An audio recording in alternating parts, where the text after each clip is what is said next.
Greetings and good morning.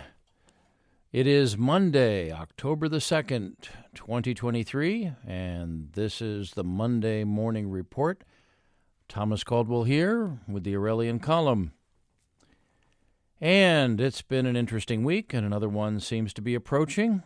As I said last week in our special report, the shutdown didn't happen and probably won't. At this point, this is just some horse trading that's been going on.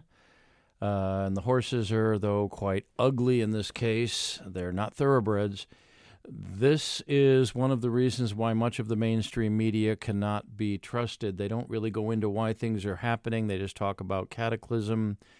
Disaster porn is another name for it. I didn't think there'd be a shutdown just because there's too much that's on the agenda ahead of a election year. Just in case, if anyone did come to D.C., I hope you did enjoy going to George Washington's Mount Vernon, as I recommended last week. It's not part of the federal government. It's very well run. The people there are nice. And you get to kind of step back in history when Americans actually stood for something and fought against the bad guys. Recommended, especially in the autumn. It's quite beautiful. Okay, closer to home. There have been some news stories going around in some places about how America's most popular restaurant chains are in serious trouble. Now, ever since World War II, restaurant chains have been much a part of our culture, really. And I don't just mean McDonald's or something. I'm talking about other places where you sit down and have a meal and there's a certain amount of consistency. This is the franchise system. And if anyone's interested, the franchise itself was invented by none other than Benjamin Franklin. He actually franchised his Franklin Press operation way back when, made a lot of money so he can go off and partake in a revolution. We know the rest of that. But these are franchises that are in trouble, and this is not just some people talking out loud. This is actually some real stuff behind it. Among these there's quite a few of them, but some of the ones to look at are Little Caesars, which is not doing very well at all. Golden Corral's another one that's been pointed out.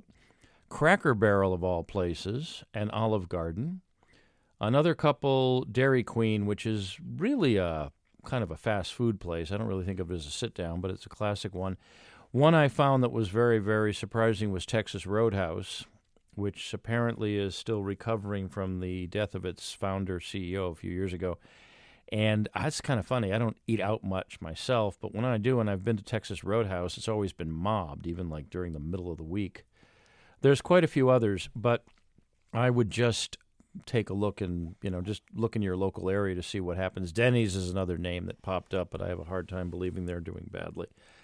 But in general, this is all a result of what happened with COVID. People stopped going to restaurants, and the effects of the COVID economic shutdown, which more and more we're seeing was just a total fraud, that's going to be lasting for some years. There's going to be some economic ramifications for quite some time.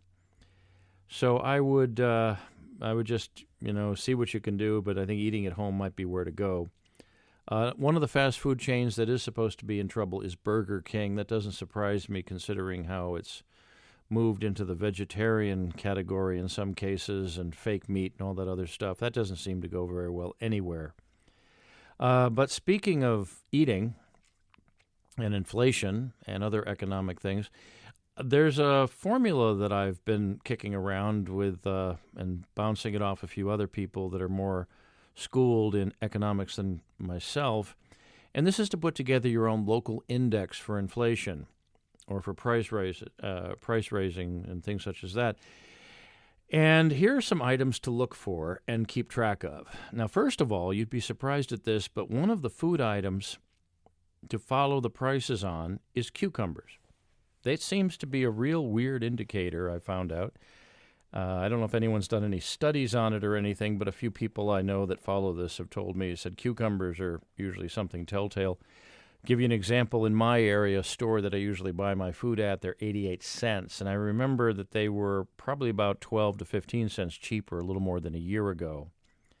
There's other indicators. One is to follow the price of 80-20 ground beef. 80-20 is the ratio of meat to fat. It's a standard. But to follow the price of the store-bought. The supermarket has its own beef packaging. You'll see that in the meat department. Take note of the prices and put it in a spreadsheet and see how things go. Another one is to pick a particular brand of bread, preferably something that comes from a bakery, something quality. And the reason I'm told it's good to follow that is because that's a combination of ingredients but also labor costs. So just check that out. It's an interesting indicator. I'm told it actually is good to just follow that. Those are items that, and also one more thing, to add another 3 items that you regularly buy. Put that in a spreadsheet and follow the prices. You'll be able to gauge when you should be able to buy things in bulk or things such as that. Now, the last thing I want to talk about today is Gonzalo Lira going mainstream, so to speak. Now, there's been no formal, reliable word as to what has happened to this American journalist, and that's what he is, a journalist. He seems to have disappeared into the bowels of the Ukrainian prison system. You know, those people that are getting all these hundreds of billions of dollars that the Americans could use for their own country. There's no word on it. However, Fox News a few days ago did have an interview with Senator Rand Paul, and Mr. Lira's name was mentioned, and I found that very encouraging. That means that there's a lot more people that are following the fate of this man, and how. And the reporter asked, "Well, how can you be sending hundreds of billions of dollars to this country when an American has been arrested for freedom of speech?"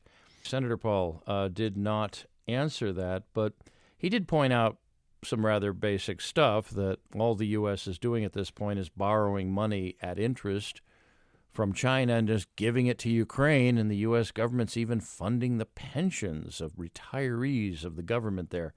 This is, of course, quite insane, but nothing new. I must really, really feel sorry for Senator Paul. He, by all indications, seems to be a very rational, intelligent, capable, productive man, and he's surrounded by insanity, and you just got to feel for the man. I don't see how he's able to do it, but he must have a pretty strong brain pan going for him. But anyways, over the next week, we're going to be seeing more and more stuff coming about the political posturing ahead of the election next year. What might be an election, we'll see how that goes. But in the meantime, I would hope that people would really, really, really take note of what's going on around them. And not just take someone else's word for it. Really start digging for your own facts. And I don't mean dig too deeply. Just don't take someone else's word for everything. I've heard this, or someone said this. When conversations start like that, it really means that nobody knows what they're talking about. And the reason why things are getting the way they are and are so messed up the way they are is because people just don't question things. They're just too content as to what's happening in their backyard, or in some cases, just literally their backyard. So that's about it for this week. I do have other material coming, schedule permitting. If you like what you hear, you find what I'm doing interesting or entertaining, please consider liking and subscribing and passing on the links to someone else. If you see it in your heart to put a little bit of money in the jar and even pay for a subscription, that would be really appreciated because it would free up my time to do this more often. And that's something I really enjoy doing. Once a radio man, always a radio man, even if it becomes a podcast man or a blogger, as they also call it when you write things. But that's it for today. It's a wonderful October, apparently, weather-wise, so enjoy it. Take care, be good, be safe, and good day.